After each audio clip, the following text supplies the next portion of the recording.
Alright, so in this episode, we're definitely not settling for second best.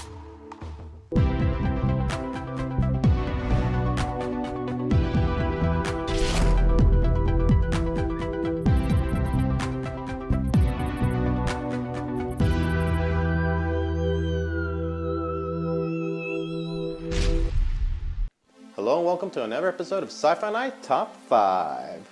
So in tonight's episode we're checking out our top 5 favorite sequels because sometimes second time's a charm. Alright, so the cliche is that typically sequels tend to be pretty bad. Destroy Superman. Sometimes they just do the same thing as the first one, sometimes they miss the point completely. There are tons of examples, so we're just gonna go ahead and list some. The Mask is a pretty damn funny Jim Carrey comedy that still holds up. Spoken! The sequel, Son of a Mask, is about as enjoyable as giving yourself a vasectomy with a rusty spoon.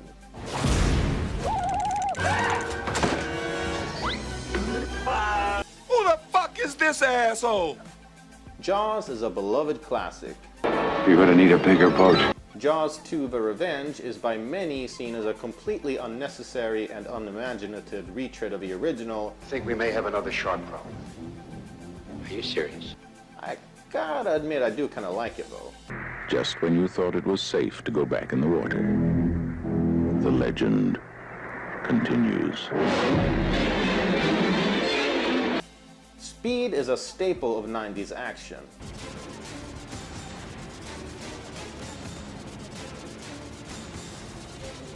Speed 2, contrary to its name, is mostly slow, boring, and really stupid. Oh, you're back again. Alright, so despite all that, that doesn't mean that all sequels suck. I mean, if it did, we wouldn't be making this episode. So that's why we're checking out our top 5 favorite sequels, and it's only fitting that there's 2 of us doing it. So, once again, I'm going to reintroduce my partner in crime for this episode, YouTuber Joseph Ari. In a world divided by hunger and fear, 2 YouTubers will do their best to talk about other people's work.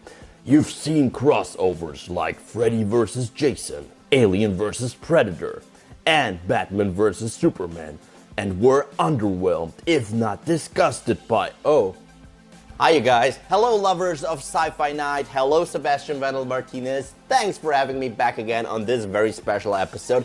I can't wait to talk about our top 5 favorite sequels, and yeah, let's do this. Just to clarify, while these movies are listed in terms of how good they are in themselves, we're also ranking these movies based on how big of an improvement they are on the previous entry in the series. Alright, so with the ground rules laid out, we're going to start off with not 1, but 2 honorable mentions. You know, sequels and all. First of all, we've got Lord of the Rings: The Two Towers and Mad Max Fury Road. Take it away, Joseph.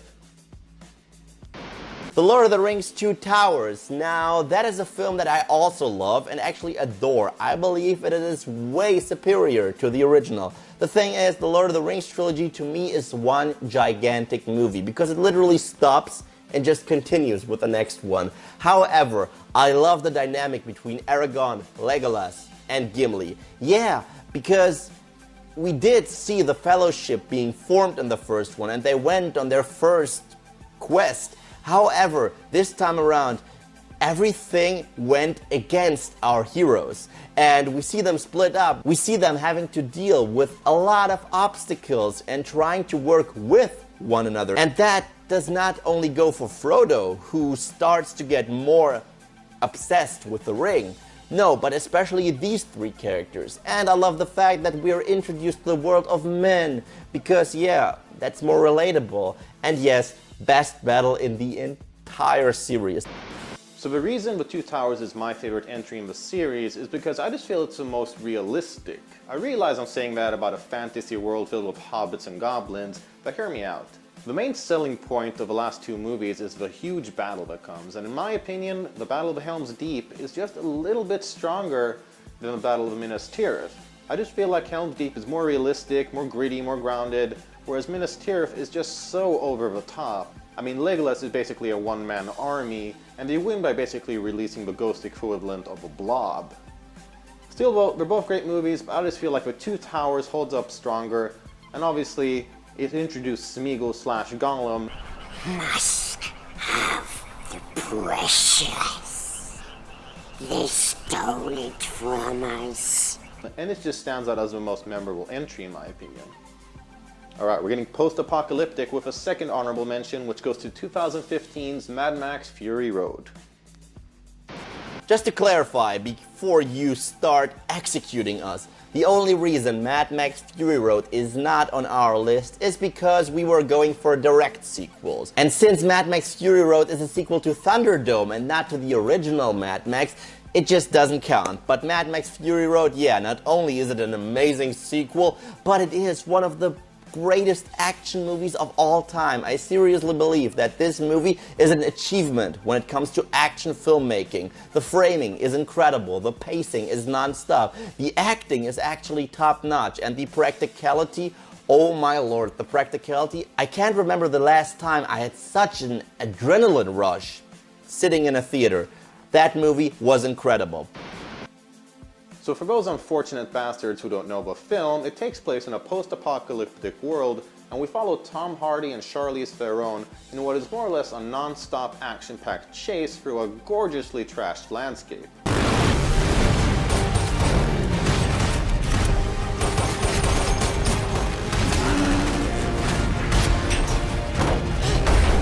And wow, just wow.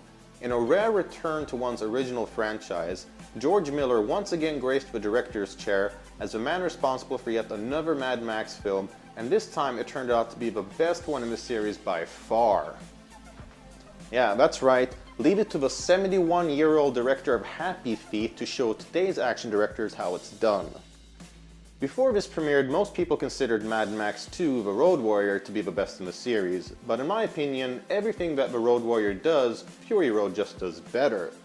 The direction is spot on, every single frame of this film looks like it could be a painting. In fact, let's try that with a newly introduced frame game.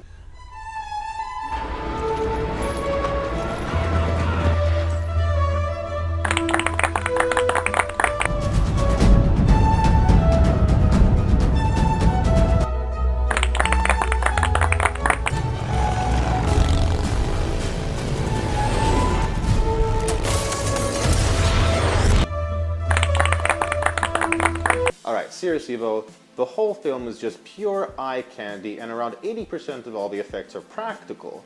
Most of the CGI is used to enhance the backgrounds, which is wonderful to hear in today's overly computerized age. In addition, the performances are great and the action is some of the best I've seen in a decade. This is a great example of how to bring new life to an old franchise, but also how to make a sequel that improves upon everything the series did before.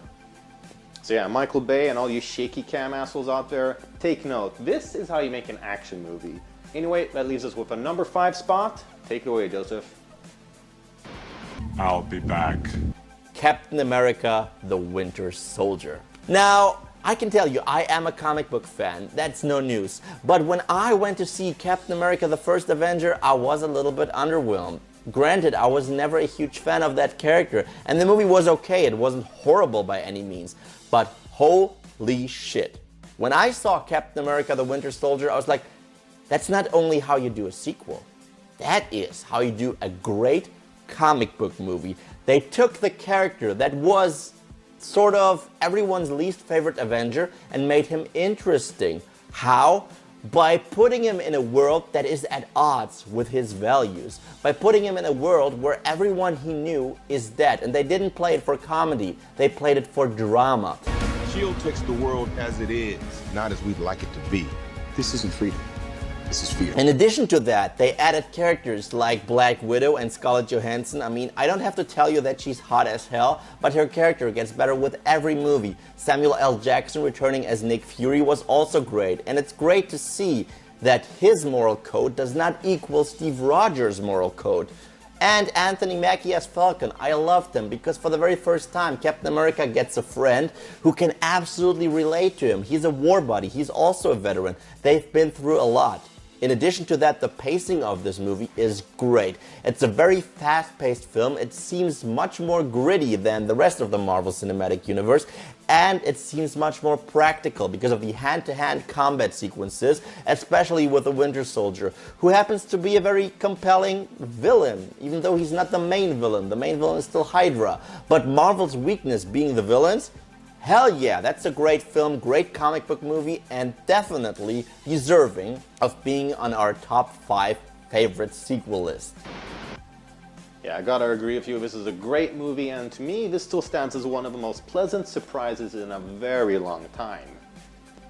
I thought the first Captain America was alright, pretty cheesy, but not really a good movie. I asked for an army and all I got was you. The sequel simply blew the first out of the water and still stands as one of the best Marvel movies ever made. In fact, I'll be honest, I prefer this over Civil War. In my opinion, this is the best Marvel movie ever. Civil War at a close second, and you might as well flame away, fanboys. I'd also say that this is the most dark and mature film in the Marvel Cinematic Universe, so far anyway, and overall the film just has a fantastic pace and tone. The action is great, and it feels like Marvel meets Jason Bourne. Before we get started, does anyone want to get out?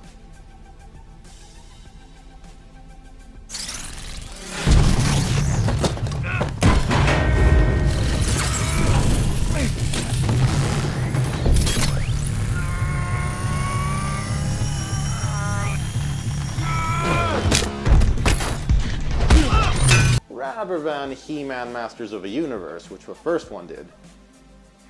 Alright, so it brings us to the number 4 spot, and game over, man! Game over! Of course it goes to the 1986 slimy classic, Aliens. I'll be back. Aliens is the sequel to the 1979 sci-fi horror classic Alien, and we once again follow Ellen Ripley in her battle against the sinister xenomorphs, this time accompanied by a unit of soldiers who venture to a colony that they've lost contact with. Alright, so Aliens didn't really get this high on the list because of it being better than Alien per se, but it just simply stands as the perfect follow-up for the classic. They didn't just do the same things here, they took a different direction with a tone more focused on sci-fi action as opposed to sci-fi horror. They upped the stakes and added characters and humor that was pretty absent from the first. Any questions? What is it, Private? How do I get out of this chicken shit outfit? You secure that shit, Hudson. And of course, James Cameron brought a completely different look and pacing to the film. However, it still feels like it's placed in the Alien universe. We get to find out a lot more about the xenomorphs themselves, and Ellen Ripley, played excellently by Sigourney Weaver once again, gets a ton of character development and really turned into the heroine we all know and love. Get away from her, you bitch! Aliens just does so much right. It avoids cliches, enriches the world the film inhabits, and still to this day stands as one of the best sequels ever made, mainly the 4th best. Overall though, I'll have to be honest, I do prefer Alien over Aliens, but Aliens is just such a perfect sequel. I don't know, what do you say?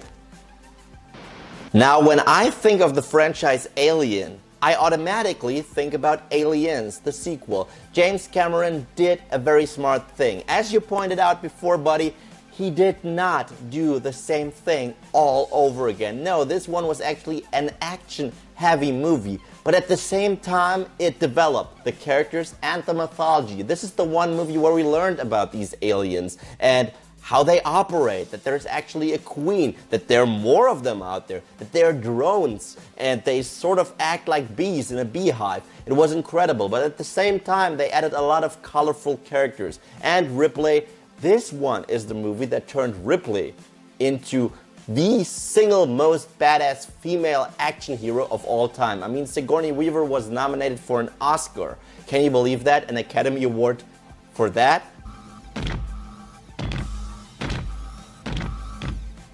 From her, you bitch! Again, I love the pacing, I love the fact that it's still creepy and eerie, yet injected the franchise with a lot of action, with very great characters. I mean, Bishop, Newt, and Michael Bihn's character, who was the essential action star of the 80s. And since this movie was so awesome in contributing so much more to the franchise, Part 3 is even worse than you remember. But now, let's get to number 3. I'll be back. The Dark Knight. Yeah, you knew that this one was coming. And if you have a pulse, you have seen this movie. Batman might be the most famous superhero of all time, but we've seen some ups and downs with the character. Hi, Freeze. I'm Batman. After Tim Burton was the first one to take this character a little bit more seriously with his films, Joel Schumacher raped the character to death. I have given a name to my pain. And Christopher Nolan came along with the awesome Batman Begins. Now with the origin story out of the way, you could bring out the big guns. Mainly Heath Ledger's Joker, and holy shit, this movie blew me away. It's so interesting to take this conflict between the Joker and Batman that we've seen in a 60s show that was cheesy as shit, and you turn it into a serious crime drama thriller, because that's what this movie is. This movie isn't a comic book movie anymore. It is a straight up crime thriller. And while Heath Ledger is awesome, I mean, he might be the greatest comic book villain of all time. Me? Sometimes people forget about all the other great performances in this film because Heath Ledger was so great. James Gordon, portrayed by Gary Oldman, is fabulous, and this is one of the reasons why Batman does not need Robin. They are a great team, a match made in heaven. Aaron Eckhart as Harvey Dent was fabulous. Alfred, do I have to tell you that Michael Caine and Morgan Freeman kicked ass? Yeah, they absolutely did. And Maggie Gyllenhaal, normally I can't stand recasting, but Maggie Gyllenhaal worked better for me personally as Rachel Dawes. The pacing is perfect. The movie is so unpredictable, and that's sort of the point, because the movie is about chaos. Every time the Joker strikes, you don't see it coming. There are moments where you're like, oh, this is surprisingly calm. And that should be cue that the Joker is about to come and cause chaos. I've always loved this movie. It is one of the greatest movies ever made. Had to be on our list. But now I'm interested, Sebastian. Tell him about our number 2. Alright, so when it comes to sequels, it really doesn't get much better than The Dark Knight. I mean, I just feel like the Nolan Batman universe really established itself in this entry, and just like Aliens, everything just got amped up, but without feeling like a repeat of the first. I love the fact that we get to see the Scarecrow once again. I told you my compound would take you places. I never said there'd be places you wanted to go. And of course, we get the best villain of the entire series, the Joker, with Bane at a close second. Give me one reason why I shouldn't have my boy here pull your head off. How about a magic trick? I'm gonna make this pencil disappear. Ta-da! It's gone. Overall, The Dark Knight is a huge improvement over Batman Begins, and it still stands as one of the best comic book movies ever made. Alright, why so serious? This brings us to the number 2 spot, which goes to the 1991 action blockbuster Terminator 2. I'll be back. Once again, we get a great action-oriented sequel by the all-time great James Cameron. 1984's The Terminator is a sci-fi action classic about a futuristic war between man and machines that ends up being decided in the past as both the robots and the humans send soldiers back to either kill or save Sarah Connor, who in the future will give birth to John Connor, the leader of the Resistance. In the sequel, the robots this time send a new minion made of liquid metal to go after Sarah's now already born son. The Resistance sends a reprogrammed Terminator back to protect him, and we get amazing talent, fantastic action, and a surprising amount of heart as well, which was absent from the first. See that guy over there? That's a smile.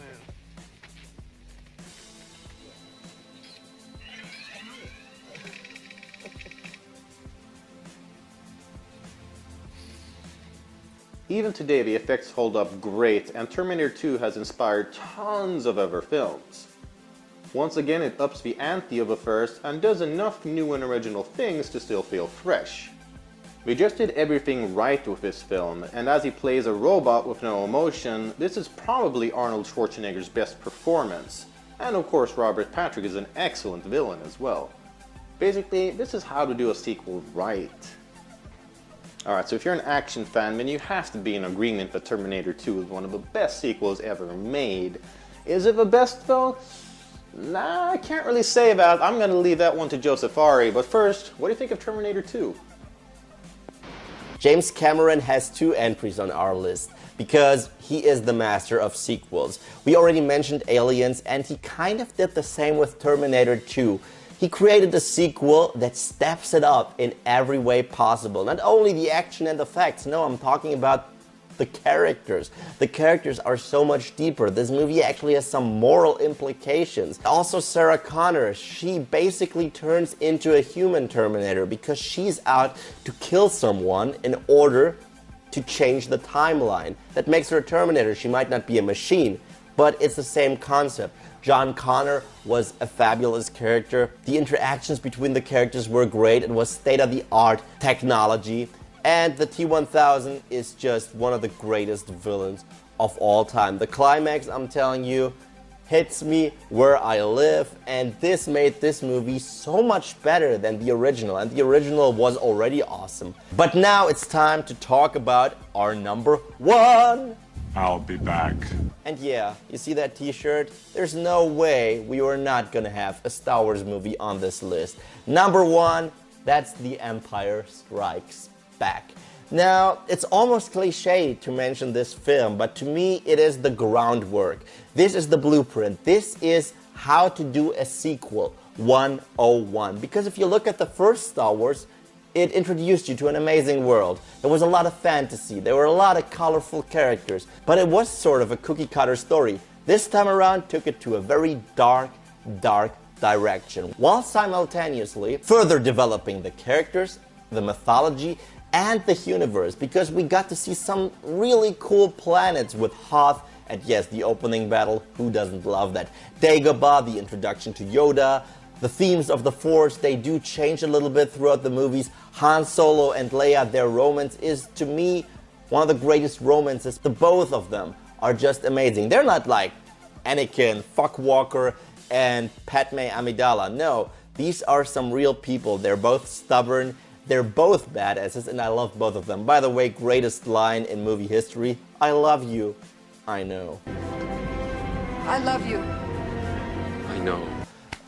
Perfect. And let's talk about Darth Vader, shall we? Because Darth Vader, everyone liked him in the first one. He looked menacing, the way he was breathing, awesome. But he didn't really do a lot. This movie turned Darth Vader into the character everyone loves, everyone quotes, everyone considers one of the greatest movie villains. And why is that? Because he was a combination between a movie monster, just from the way he looks, and a methodical villain. While at the same time, we get sort of intimate with him. We get to find out a lot about him. And yes, if you haven't seen Empire Strikes Back, spoiler alert, he is Luke's father.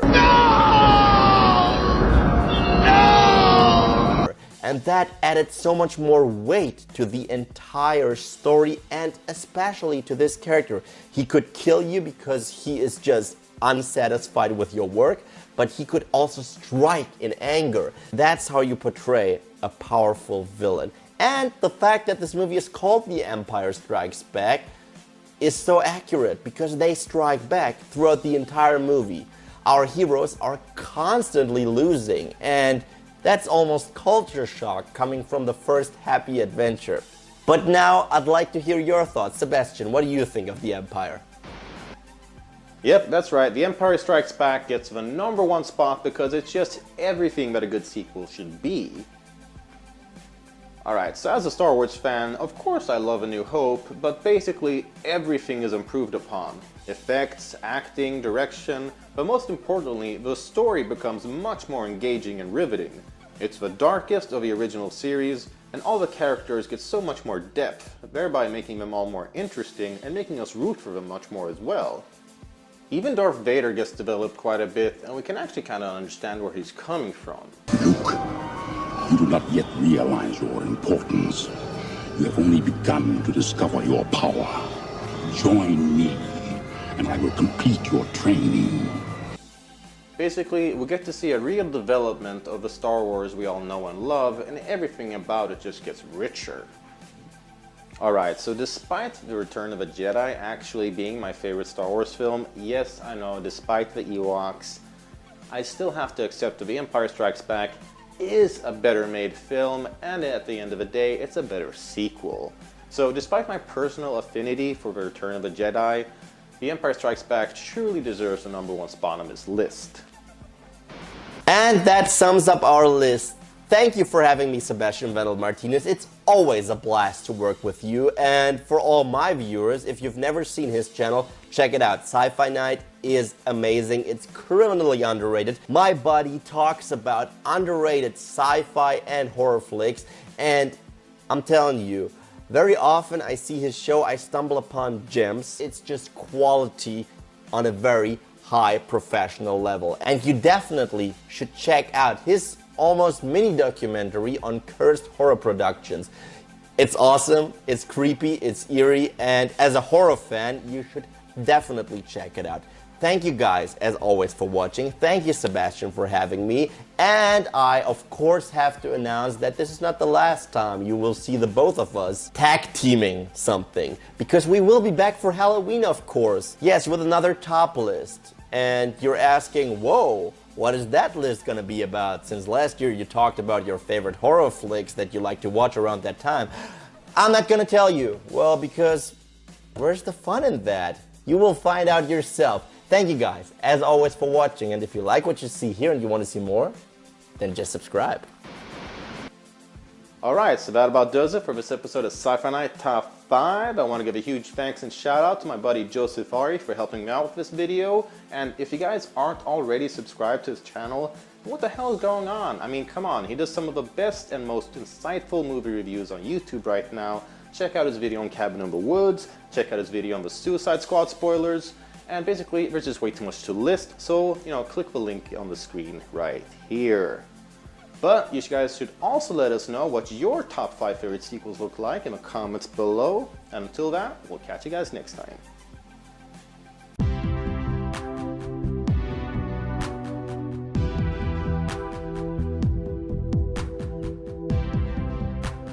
Any questions?